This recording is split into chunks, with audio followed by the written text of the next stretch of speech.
마님, 제 손 잡으십시오. 놓으시면 안 됩니다. 하늘이 내려앉은 듯 퍼붓는 장대비에 강물은 미친 듯 날뛰었고 그 성난 물살 위로 한 여인이 떠내려가고 있었습니다. 뛰어든 것은 강변의 낚시꾼, 아무것도 가진 것 없는 천민 사내였지요. 목숨을 건진 것까지는 좋았습니다. 문제는 그 다음이었습니다. 두 사람이 함께 보낸 단 하룻밤이 마을을 뒤흔들고 억울한 진실 하나가 수면 위로 떠오르기 시작하면서 이 낚시꾼의 운명은 전혀 다른 곳을 향해 흘러가게 됩니다. 야다무아의 이야기 지금 시작합니다. 사연 시작 전 구독과 좋아요 눌러주신다면 저에게 큰 힘이 됩니다. 감사합니다. 옛날 옛적 한강 상류에 작은 나루터 마을이 있었습니다. 한강 상류 물살이 빠르고 강폭이 넓은 그 나루터 마을은 해마다 장마철이면 몸살을 앓았습니다. 강물이 불어 논밭을 삼키고 둑이 무너져 집을 덮치는 일이 해마다 되풀이되었지요. 그러나 사람들은 떠나지 않았습니다. 강이 두렵기도 했지만 강이 없으면 살 수 없는 사람들이었으니까요. 강에서 물고기를 잡아 끼니를 이었고 강을 건너 장에 나가 물건을 팔았으며 강물을 길어다 밥을 짓고 빨래를 했습니다. 강은 이 마을 사람들의 어머니이자 때로는 무서운 아비였습니다. 나루터 근처에는 뱃사공의 집이 있었고 그 아래 강변을 따라 어부들의 움막이 줄지어 있었습니다. 그물을 손질하는 소리, 물고기 비린내, 나루를 건너는 사람들의 발소리가 이른 아침부터 해질녘까지 끊이지 않는 곳이었지요. 강 건너편에는 기와집들이 줄지어 서 있었습니다.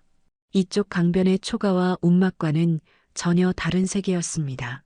기와지붕 위로 아침 연기가 피어오르면 강 이쪽에서는 그 연기를 바라보며 하루를 시작하는 사람들이 있었지요. 신분의 강은 한강보다 깊고 넓다고들 했습니다. 아무리 헤엄을 잘 치는 사람도 그 강은 건너지 못한다고 마을 어른들은 입버릇처럼 말했습니다. 그 말이 진리처럼 여겨지던 시절의 이야기입니다. 강변 움막들 중에서도 가장 나루터에 가까운 곳에 강돌쇠의 움막이 있었습니다. 흙을 다져 쌓은 낮은 벽에 볏짚을 엮어 지붕을 올린 어른 두 명이 누우면 꽉 찰 정도의 작은 공간이었지요. 그러나 강돌쇠는 그 움막을 부끄러워하지 않았습니다. 아비도 그 자리에서 살았고 아비의 아비도 그 자리에서 살았으니 그것이 당연한 것이라 여기며 자랐던 것입니다.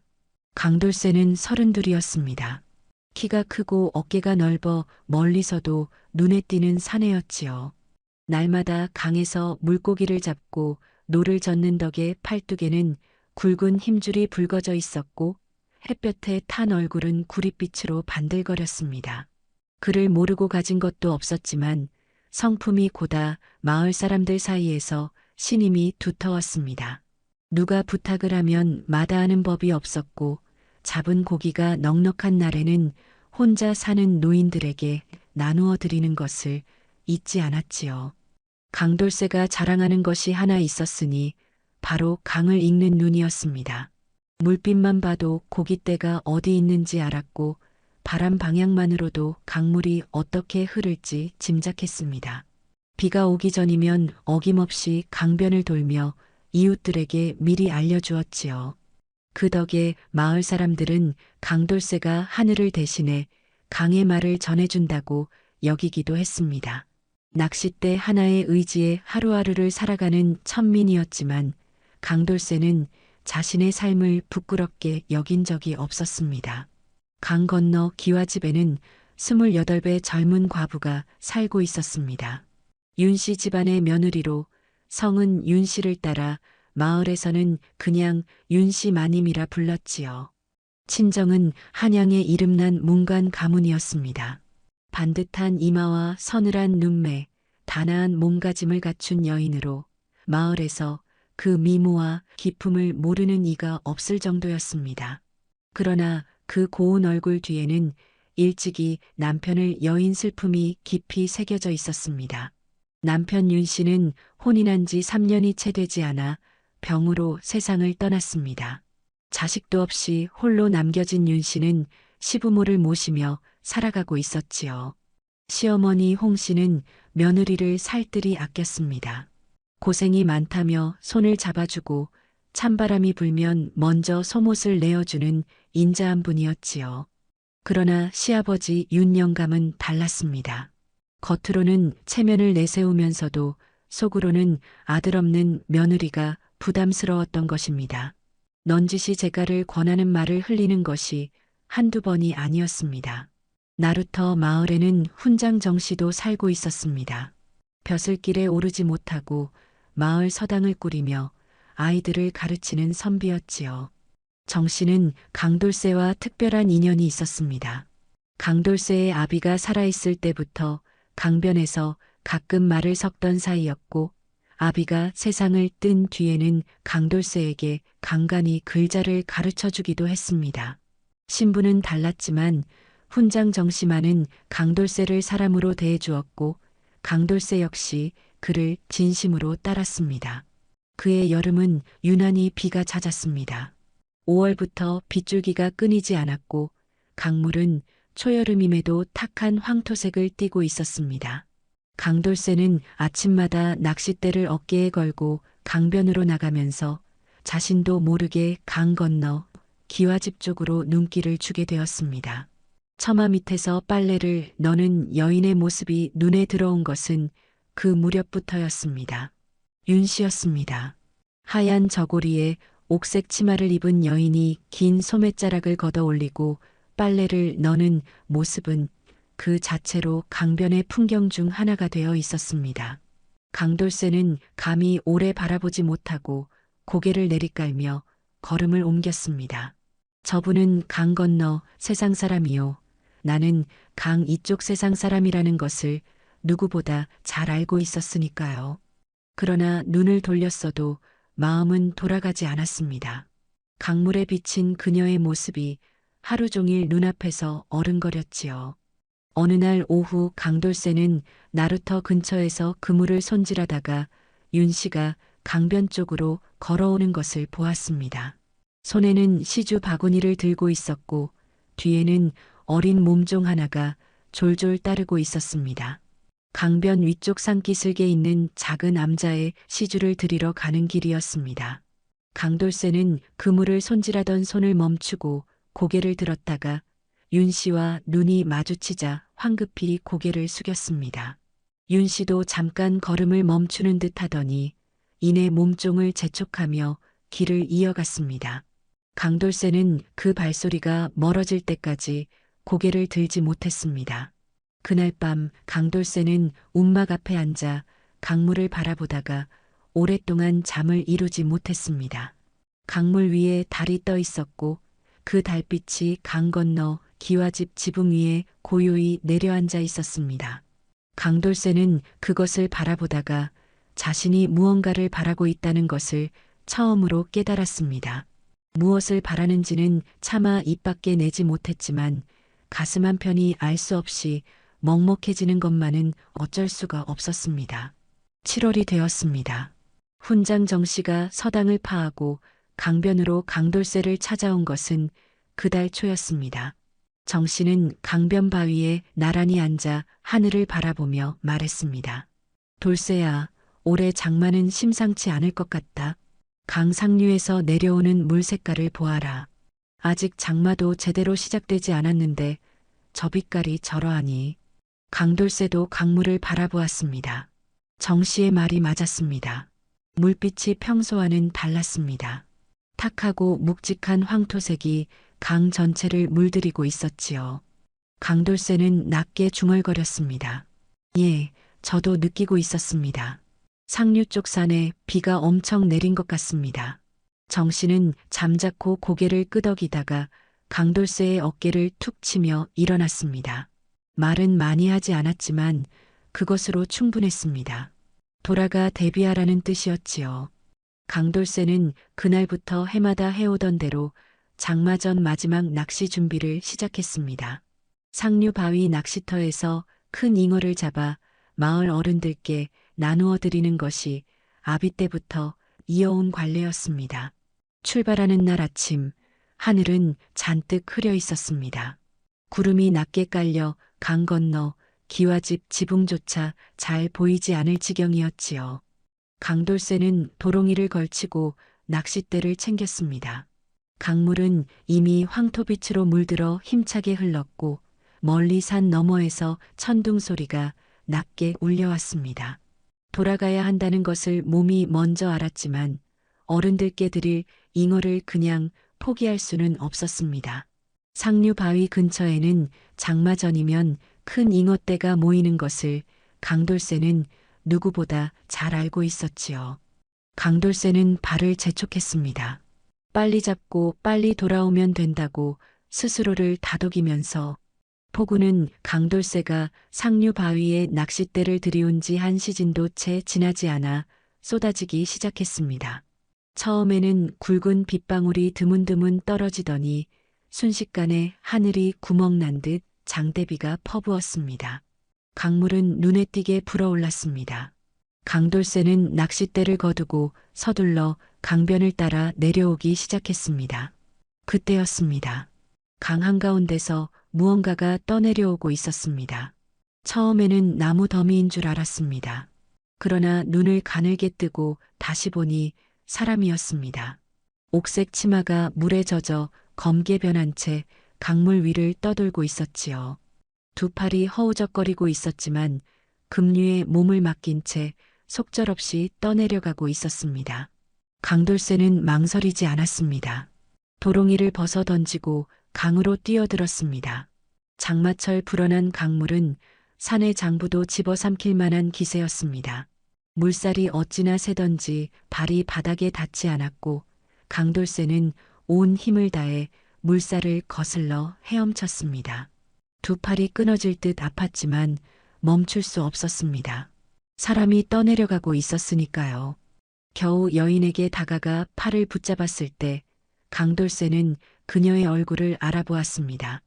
윤 씨였습니다. 강변 암자로 시주를 다녀오던 길에 갑작스럽게 불어난 강물에 발을 헛디딘 것이었지요. 강돌쇠는 이를 악물고 윤 씨를 끌어안은 채 강변을 향해 헤엄쳤습니다. 물살은 두 사람을 계속 아래쪽으로 밀어냈고 강돌쇠의 발은 자갈밭에 긁히고 돌에 부딪히며 피가 났습니다. 그래도 강돌쇠는 놓지 않았습니다. 천신만고 끝에 강변 자갈밭으로 기어 올라왔을 때 윤 씨는 이미 의식을 잃은 상태였습니다. 강돌쇠는 한동안 숨을 고르다가 윤 씨의 얼굴을 들여다보았습니다. 창백하게 변한 볼 위로 빗물이 흘러내렸고 입술은 핏기 없이 새파래져 있었습니다. 강돌쇠는 주변을 돌아보았습니다. 폭우는 더욱 거세게 쏟아지고 있었고 마을로 돌아가는 길은 이미 물이 넘쳐 보이지 않았습니다. 강돌쇠는 윤 씨를 조심스럽게 품에 안아들었습니다.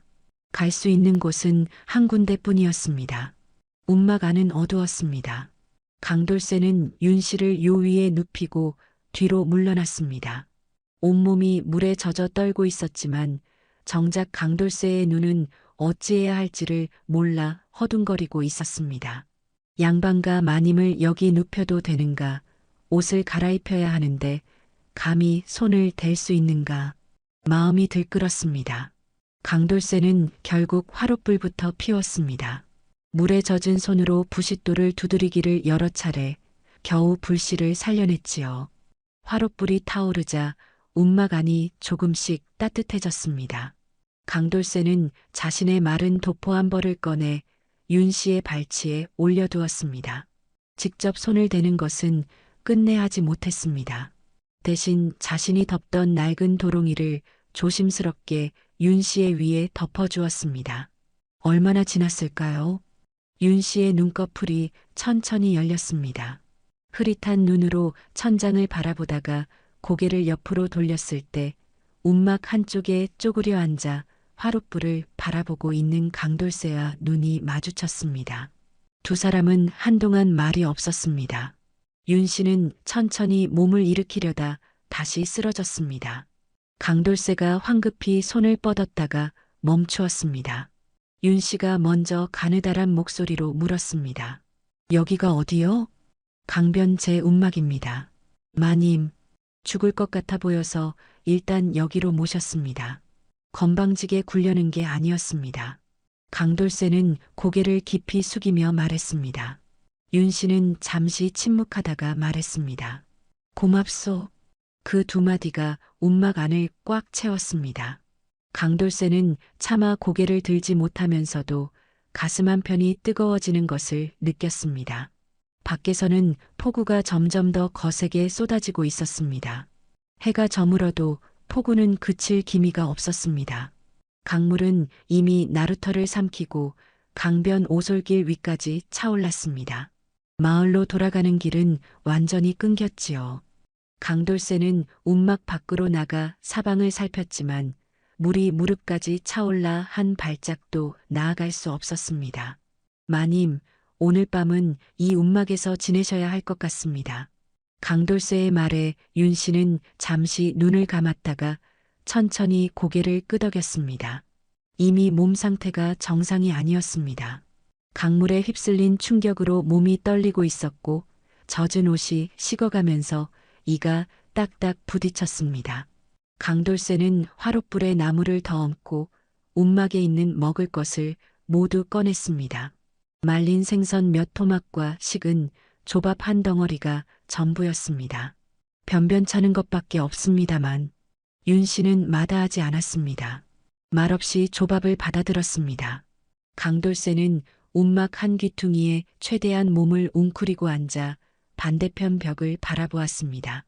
두 사람 사이의 거리는 팔 하나를 뻗으면 닿을 거리였지만 강돌쇠는 그 거리가 한강만큼이나 넓어야 한다고 생각했습니다. 강 건너 마을에서는 그 시각 소동이 벌어지고 있었습니다. 몸종이 홀로 쏟아지는 빗속에서 떨며 돌아와 윤 씨 마님이 강에 빠졌다고 소리쳤던 것입니다. 시어머니 홍 씨는 그 말을 듣자마자 통곡하기 시작했고 시아버지 윤 영감은 안절부절 발을 굴렀습니다. 이런, 내 그럴 줄 알았다. 혼자 외출을 허락하는 게 아닌 것이었어. 영감, 지금 그 말이 중요한 게 아니잖아요. 어서 사람을 풀어 찾아봐야지요. 홍 씨가 눈물을 닦으며 소리쳤습니다. 그러나 폭우가 쏟아지는 밤에 강변을 뒤질 수 있는 사람은 없었습니다. 윤 영감은 며느리가 강에 뛰어든 것이 아니겠느냐며 목소리를 높였고 홍 씨는 그 말에 더 크게 울었습니다. 빗소리가 두 사람의 말소리를 집어삼켰습니다. 이튿날 아침이 밝았습니다. 폭우는 새벽녘이 되어서야 간신히 잦아들었고 강물은 여전히 높았지만 길이 보이기 시작했습니다. 훈장 정씨는 날이 밝자마자 집을 나섰습니다. 전날 밤 윤 씨가 사라졌다는 소문을 들었던 것입니다. 정씨는 강변을 따라 걸으며 사방을 살폈습니다. 마을 사람 몇이 따라 나섰지만 정씨보다 앞서가지는 않았습니다. 강돌쇠의 움막 앞에 이르렀을 때 정씨는 움막 안에서 낮은 인기척이 들리는 것을 느꼈습니다.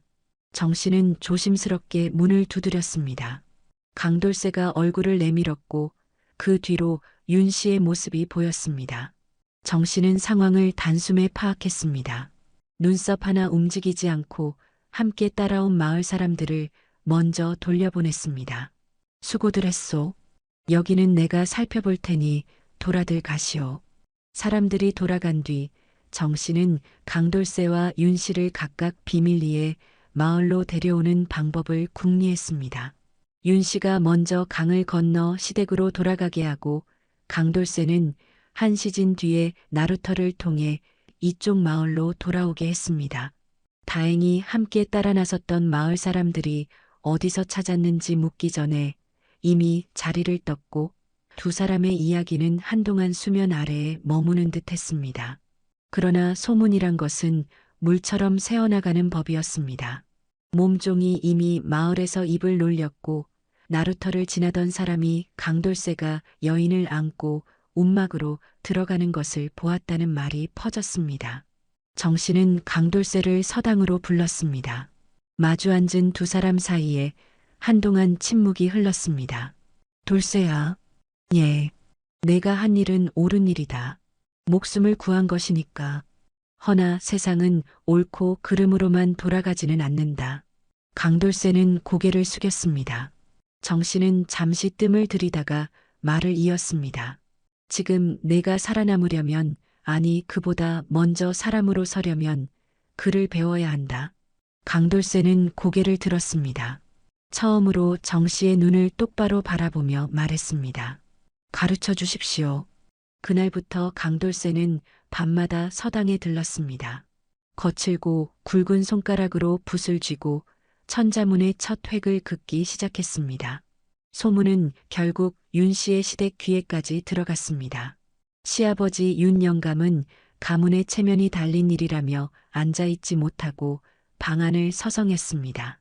과부 며느리가 천민 사내의 움막에서 밤을 보냈다니 이게 말이나 되는 소리냐?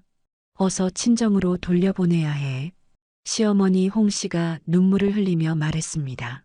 영감, 그 사람이 목숨을 구해준 것이잖아요. 아무 일도 없었다 하는데 왜 며느리를 쫓아내려 하시오?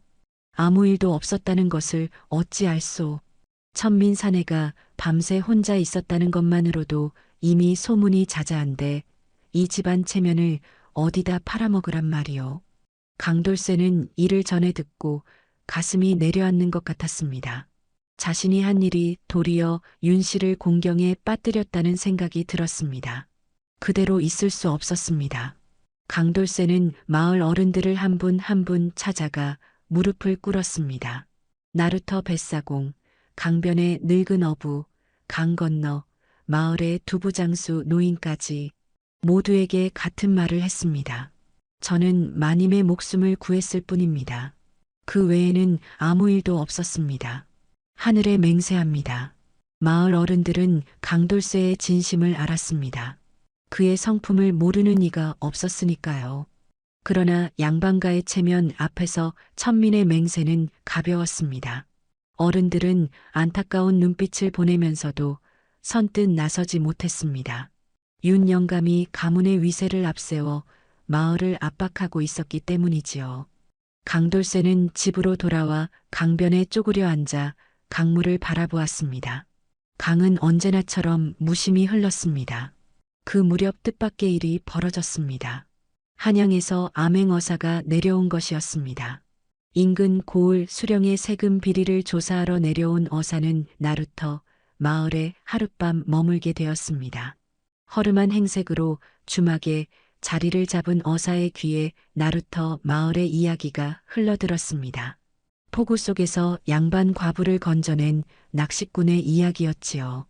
어사는 주막 주인을 통해 강돌쇠를 불렀습니다. 강돌쇠는 어사의 정체도 모른 채 그저 한양 손님이라는 말만 듣고 주막으로 갔습니다. 방 안에 들어서자 중년의 사내가 밥상 앞에 앉아 있었습니다. 차림새는 소박했지만 눈빛이 예사롭지 않았습니다. 내가 강에서 사람을 구했다는 그 낚시꾼이냐? 예, 그렇습니다.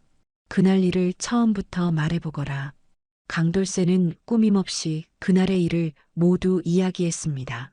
강에 뛰어든 것, 윤 씨를 업고 움막으로 온 것, 밤새 가능한 한 멀리 떨어져 앉아 있었다는 것까지. 사내는 강돌쇠의 이야기를 들으며 아무 말 없이 그의 눈을 바라보았습니다. 강돌쇠는 그 시선이 불편하지 않았습니다. 거짓이 없었으니까요. 이야기가 끝나자 사내가 말했습니다. 눈빛이 맞다. 그것이 전부였습니다. 강돌쇠는 영문을 모른 채 주막을 나왔습니다. 그런데 그 이튿날 한양에서 또 다른 손님이 마을을 찾아왔습니다. 윤 씨의 친정아버지였습니다. 딸이 위험에 처했다는 소식을 뒤늦게 전해 들은 것이었지요. 가마에서 내린 친정아버지의 얼굴은 딸에 대한 걱정과 분노로 굳어 있었습니다. 윤 씨의 친정아버지 한 씨는 한양 문관 가문의 어른이었습니다. 세상 물정 밝고 고집이 센 사람이었지요. 시댁 사랑방에 들어선 한 씨는 대뜸 시아버지 윤 영감과 마주 앉아 목소리를 높였습니다. 사위도 잃었는데 이제 딸 이름에까지 흠을 냈소. 하늘이 두 쪽이 나도 이 일은 그냥 넘길 수 없소. 그 천민 사내를 관가에 고발해야 하오. 나도 같은 생각이오. 윤 영감이 맞장구를 쳤습니다. 두 어른이 합세하자 마을 훈장 정씨도 마을 어른들도 선뜻 나서지 못했습니다. 강돌세는 억울함을 호소할 방법이 없었습니다. 그를 아는 사람도 없었고 관가에 아는 사람도 없었습니다. 천민이 양반을 상대로 싸울 수 있는 자리는 애초에 없었습니다. 설상가상으로 마을의 부자 조 씨가 이 소란에 끼어들었습니다. 조 씨는 오래전부터 강변 땅을 차지하려는 속셈으로 강돌세의 움막을 눈엣 가시로 여겨왔던 사람이었습니다. 조 씨는 관가를 찾아가 강돌세를 내쫓아야 한다고 압박했습니다. 온갖 선물을 들고 관아 문지기부터 아정까지 드나들었지요. 강돌세를 향한 포위망이 좁혀지고 있었습니다. 훈장 정씨는 밤중에 강돌세를 서당 뒷방에 숨겼습니다. 그리고 이튿날 새벽 어사가 묶는 주막을 다시 찾아갔습니다. 이번에는 어사의 정체를 알고 찾아간 것이었습니다. 정 씨는 방문 앞에 엎드려 말했습니다. 어사나리, 억울한 사람이 있습니다. 윤 씨는 밤새 잠을 이루지 못했습니다. 자신 때문에 강돌세가 억울한 처지에 놓였다는 것을 알았습니다. 시어머니 홍 씨가 며느리의 손을 잡고 말했습니다. 얘야, 내가 나서면 안 된다. 더 시끄러워질 뿐이야. 어머님, 그 사람은 제 목숨을 구한 은인입니다. 아무 잘못도 없는 사람이 관가에 끌려가도록 모른 척할 수는 없습니다. 윤 씨는 다음 날 아침 친정아버지가 있는 사랑채 앞에 무릎을 꿇었습니다. 한 씨가 나오자 윤 씨는 이마가 바닥에 닿도록 절을 올렸습니다. 아버지, 들어주십시오. 한 씨는 딸의 모습에 잠시 말을 잃었습니다. 윤 씨는 고개를 들지 않은 채 그날의 일을 처음부터 끝까지 이야기했습니다. 강에 빠진 것, 정신을 잃은 것, 눈을 떴을 때 움막 한쪽 귀퉁이에 쪼그려 앉아 자신을 등지고 있던 강돌세의 모습, 강돌세가 단 한 번도 선을 넘지 않았다는 것을, 그 사람은 저를 구하고 아무 보답도 받지 못했습니다. 오히려 화를 입게 생겼습니다. 이것이 도리에 맞습니까? 한 씨는 오래 침묵했습니다. 딸의 목소리가 떨리고 있었지만 눈빛은 흔들리지 않았습니다. 한 씨는 결국 자리에서 일어나 방으로 들어갔습니다. 그 침묵이 어떤 의미인지 윤 씨는 아직 알 수 없었습니다. 한편 강돌세는 서당 뒷방에서 그 이야기를 전해 들었습니다. 정 씨가 조심스럽게 전하는 말을 들으며 강돌세는 한동안 말이 없었습니다. 움막에서 밤을 보내던 그날 화롯불 너머로 바라본 윤 씨의 눈빛이 떠올랐습니다. 서로 아무 말 없이 강물 소리를 들으며 밤을 보냈던 그 시간이, 강돌세는 그날 처음으로 자신이 누군가를 이토록 마음에 품고 있다는 것을 알았습니다. 그리고 그것이 얼마나 이루어질 수 없는 마음인지도. 어사는 훈장 정 씨의 말을 듣고 조사를 시작했습니다. 처음에는 강돌세의 일 때문이었습니다. 그러나 조사를 이어가던 어사는 뜻밖의 문서를 발견했습니다. 마을 부자 조 씨 집 창고에서 흘러나온 오래된 문서였지요. 어사의 손에 들어온 그 문서에는 20여 년 전의 일이 적혀 있었습니다.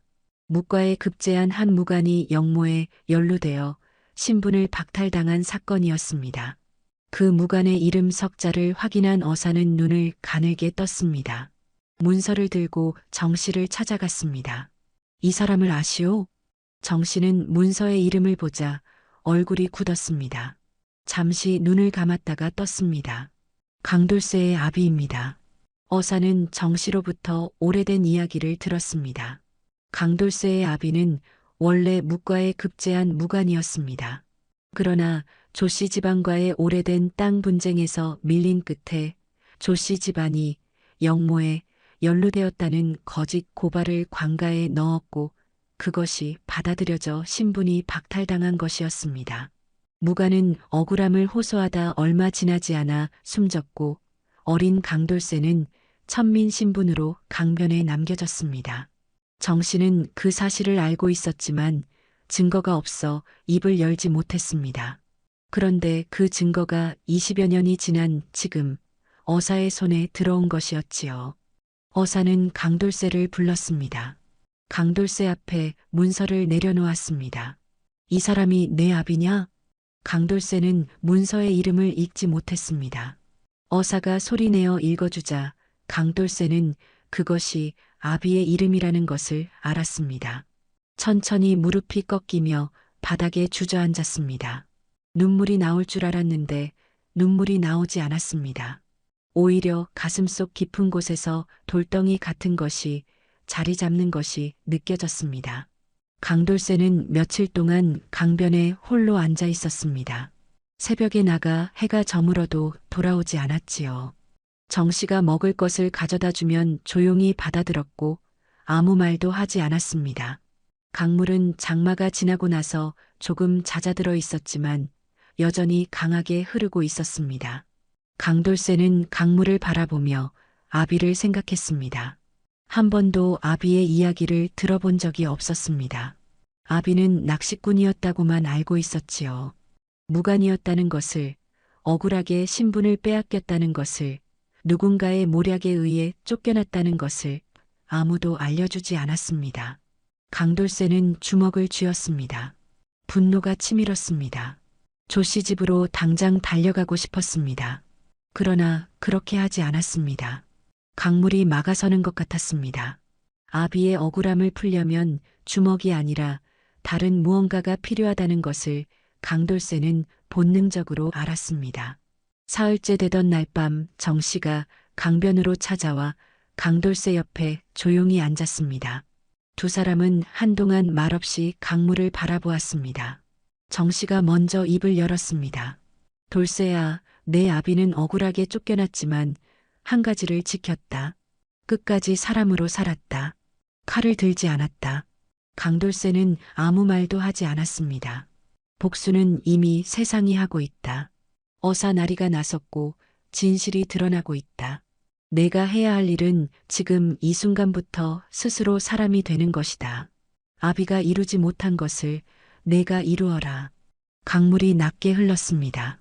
강돌세는 오래 침묵하다가 입술을 깨물었습니다. 그리고 천천히 일어섰습니다. 손을 털고 정씨를 바라보았습니다. 가르쳐 주십시오. 더 많이. 정씨는 빙긋 웃었습니다. 그 미소가 어둠 속에서도 환했습니다. 어사는 강돌세에게 찾아와 방석을 내밀었습니다. 천민을 앉힌 것이었습니다. 강돌세는 잠시 망설이다가 조심스럽게 앉았습니다. 어사는 말했습니다. 내 아비의 억울함을 풀기 위해서는 조정에 청혼을 넣어야 한다. 그러려면 증인이 필요하고 그 증인은 내가 직접 한양에 올라가 서야 한다. 내가 보증을 서겠다. 강돌세는 그 말의 무게를 느꼈습니다. 한양, 그곳은 낚시꾼이 가는 곳이 아니었습니다. 강변을 평생 벗어나 본 적도 없는 사람이 조정 앞에 서야 한다는 것이 믿기지 않았습니다. 그러나 더 주저할 이유가 없었습니다. 가겠습니다. 강돌세가 마을을 떠날 준비를 한다는 소식은 빠르게 퍼졌습니다. 윤 씨는 그 소식을 시어머니 홍 씨에게서 들었습니다. 밥상을 받다가 수저를 내려놓았습니다. 마음이 이상하게 흔들렸습니다. 은인이 떠난다는 것인데 왜 이토록 가슴이 아린지 알 수 없었습니다. 강돌세도 마찬가지였습니다. 짐을 꾸리면서 자꾸 강 건너 기와집 쪽을 바라보게 되었습니다. 해야 할 일이 있었고 아비의 억울함이 먼저였습니다. 그런데도 그 마음이 쉽게 정리되지 않았습니다. 출발하기 전날 밤 강돌세는 강변에 나가 한참 동안 강 건너 기와집을 바라보다가 돌아섰습니다. 다음 날 새벽 어사 일행과 함께 한양길에 오르는 강돌세의 등 뒤로 아직 어스름이 가시지 않은 강변 마을이 멀어져 갔습니다. 한양은 강돌세가 상상하던 것보다 훨씬 크고 복잡한 곳이었습니다. 사람이 넘쳤고 소리가 넘쳤으며 어느 방향으로 가야 하는지조차 알 수 없는 곳이었지요. 어사는 강돌세를 이끌어 관아 근처 역악에 머물게 하고 청원에 필요한 절차를 설명해 주었습니다. 조 씨 집안은 이 소식을 이미 알고 있었습니다. 한양에도 조 씨 집안의 세력이 닿아 있었고 청원이 접수되자마자 방해 공작이 시작되었습니다. 강돌세를 증인으로 세우지 못하도록 역악의 압력을 넣었고 관아 아전들에게 뇌물을 건네며 서류를 지연시켰습니다. 강돌세는 이틀 동안 역악 방안에서 발이 묶였습니다. 그때 뜻밖의 사람이 한양에 올라왔습니다. 윤 씨의 친정아버지 한 씨였습니다. 딸의 말을 며칠 동안 곱씹은 끝에 한양으로 올라온 것이었지요. 한 씨는 어사를 찾아가 강돌세의 일이 자신과 무관하지 않다고 말했습니다. 딸의 목숨을 구한 사람이 억울하게 발이 묶여 있다는 것을 알고 온 것이었습니다. 한 씨와 어사가 힘을 합치자 판세가 달라졌습니다. 이틀 뒤 청원 심의가 열렸습니다. 어사가 문서를 제출했고 한 씨가 증언에 나섰습니다. 강돌세는 조정 관리들 앞에서 무릎을 꿇고 앉아 있었습니다. 아비의 이름이 불리는 것을 처음으로 공식적인 자리에서 들었습니다. 목이 메었습니다. 조 씨 측 사람들이 반박을 이어갔지만 어사가 20여 년 묵은 문서를 낱낱이 펼쳐 보이자 더 이상 버틸 수 없었습니다. 거짓 고발이었다는 증거, 땅을 빼앗기 위한 모략이었다는 정황, 모든 것이 드러났습니다. 조 씨 집안의 죄상이 세상 앞에 낱낱이 밝혀지는 순간이었습니다. 조정의 결정은 보름이 지나 내려왔습니다. 강돌세의 아비는 억울하게 신분을 박탈당했음이 인정되었고 신분이 복권되었습니다. 조 씨는 땅과 재산을 몰수당하고 마을에서 쫓겨났습니다. 강돌세는 결정문이 낭독되는 동안 고개를 들지 못했습니다. 눈물이 흘렀습니다. 처음으로 나오는 눈물이었습니다. 어사는 강돌세에게 무과 응시 자격을 청구했습니다. 아비가 무관이었으니 신분 복권과 함께 그 아들도 무관의 길을 걸을 자격이 생긴 것이었습니다. 강돌세는 그 말을 듣고 오래도록 할 말을 찾지 못했습니다. 마을로 돌아오는 길, 강돌세는 마차를 타지 않고 걸었습니다. 한양에서 나루터 마을까지의 길을 두 발로 걸으며 이 길을 아비도 언젠가 걸었을 것이라는 생각을 했습니다. 억울하게 쫓겨나 강변에 쓰러지듯 앉았을 아비. 그 아비가 남겨준 강변 움막, 낚싯대, 강을 읽는 눈. 강돌세는 비로소 아비가 자신에게 무언가를 물려주었다는 것을 알았습니다. 마을 어귀에 들어서자 사람들이 나와 있었습니다. 훈장 정씨가 앞에 서 있었고 그 뒤로 나루터 뱃사공, 강변 어부들이 서 있었습니다. 강돌세는 걸음을 멈추고 그들을 바라보았습니다. 그리고 시선을 옮겨 강 건너 기와집 쪽을 바라보았습니다. 처마 아래 어른거리는 하얀 저고리가 보이는 것 같았습니다. 강돌세의 가슴이 천천히 뛰었습니다. 마을로 돌아온 강돌세가 가장 먼저 찾아간 곳은 강변이었습니다. 낚싯대를 꺼내 강물에 들이우고 한참을 앉아 있었습니다. 그것이 아비에게 드리는 인사였습니다. 며칠 뒤 강돌세는 정 씨의 도움을 받아 윤 씨의 친정아버지 한 씨를 찾아갔습니다. 한 씨는 한양에서 마을로 내려와 딸을 만나고 돌아가는 길이었습니다. 강돌세는 한 씨 앞에서 예를 갖추어 허리를 깊이 숙였습니다. 날이 제가 이런 말씀을 드릴 자격이 있는지 모르겠습니다만 마음을 숨기는 것은 더 이상 도리가 아닌 것 같아 찾아왔습니다. 윤 씨 마님을 평생 공경하고 지키겠습니다. 혼담을 허락해 주십시오. 한 씨는 오래 침묵했습니다. 그 침묵이 어찌나 길던지 정 씨도 강돌세도 숨을 죽였습니다. 한 씨는 결국 느릿느릿 말을 꺼냈습니다. 내 딸이 처음으로 제 발로 나를 찾아와 무릎을 꿇었다. 그 눈빛에 무서운 것이 없었다. 그 눈빛을 만든 게 내 놈이냐? 강돌세는 대답하지 못했습니다. 한 씨가 자리에서 일어섰습니다. 그리고 강돌세의 어깨를 한번 툭 치고는 방을 나갔습니다. 정 씨가 강돌세의 옆구리를 살짝 찔렀습니다. 허락이라는 뜻이었습니다.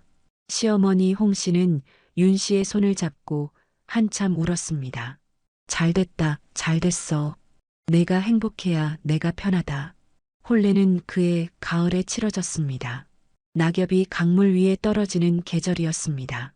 강돌쇠는 처음으로 곱게 차려입은 옷을 입고 윤 씨와 마주섰습니다. 윤 씨의 눈이 촉촉하게 젖어 있었지요. 강돌쇠는 그 눈빛을 오래 바라보다가 천천히 눈을 내리깔았습니다. 가슴이 터질 것 같았습니다. 이듬해 봄 강돌쇠는 무과에 응시했습니다. 정 씨에게 배운 글과 강에서 단련된 몸, 그리고 아비에게서 물려받은 무관의 피가 한꺼번에 터져 나오는 것 같았습니다. 강돌쇠는 당당히 급제했습니다. 방이 붙던 날 훈장 정 씨는 강변에 앉아 혼자 술 한 잔을 마셨다고 합니다. 강물에 대고 혼잣말로 중얼거렸다지요. 잘 됐다고. 잘 됐어. 세월이 흘렀습니다. 강돌쇠는 무관으로 나라를 지키며 이름을 쌓아갔습니다. 전장에서 공을 세우고 조정에서 신임을 얻어 높은 관료 자리에까지 오르게 되었지요. 사람들은 그를 강장군이라 불렀고 그 이름이 한양에서 멀리 변방까지 알려졌습니다. 그러나 강돌쇠는 해마다 장마철이면 한양 관할을 며칠씩 비웠습니다. 나루터 마을로 내려가 강변에 홀로 앉아있기 위해서였습니다.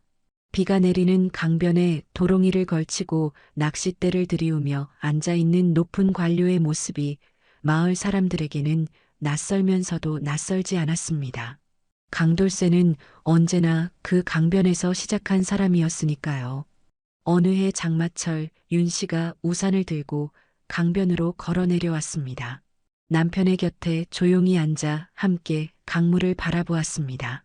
한참 뒤에 윤 씨가 말했습니다. 당신은 강에서 저를 건지셨지만 저는 당신 안에서 사람을 건졌습니다. 강돌쇠는 그 말에 한동안 아무 말도 하지 못했습니다. 강물이 변함없이 흘렀고 빗소리가 두 사람 위로 고요히 내려앉았습니다. 이 이야기가 전하는 것은 하나입니다. 사람은 어디에 있느냐가 아니라 어떻게 사느냐로 기억된다는 것이지요. 강돌쇠는 낚싯대 하나로 시작했지만 그 마음이 고닫기에 세상이 그를 높은 자리로 데려다 놓았습니다. 폭우 속에서 손을 내민 그 한 번의 진심이 한 사람의 삶을 통째로 바꾸어 놓았습니다. 옛말에 일심불란이라 했습니다. 한 마음이 흐트러지지 않으면 반드시 이루어지는 것이 있다는 뜻이지요. 강돌쇠가 바로 그러했습니다. 이 이야기는 단순한 신분 상승 서사가 아닙니다. 강돌쇠는 양반이 되고 싶었던 것이 아니었습니다. 그저 아비의 억울함을 풀고 눈앞에서 떠내려가는 사람에게 손을 내밀었을 뿐이지요. 그 진심 하나가 세상을 움직였습니다. 폭우 속에서 손을 내미는 일은 누구나 할 수 있습니다. 그러나 그 이후 오해와 모함과 권력의 벽 앞에서도 흔들리지 않는 것은 아무나 할 수 없습니다. 강돌쇠가 끝내 높은 자리에 오른 것은 운이 아니라 단 한 번도 자신의 마음을 속이지 않았기 때문입니다. 조선 사회는 신분으로 사람의 값을 매겼습니다. 그러나 이 이야기는 묻습니다. 사람의 진짜 신분은 핏줄이 아니라 행동으로 결정되는 것이 아니겠느냐고. 강은 여전히 흐릅니다. 그리고 진심은 언제나 결국 어딘가에 닿습니다. 야다무아 이야기 마칩니다. 구독과 좋아요를 눌러주시면 다음 영상을 빠르게 만나보실 수 있습니다. 어디에서 듣고 계신지 댓글로 알려주세요. 감사합니다.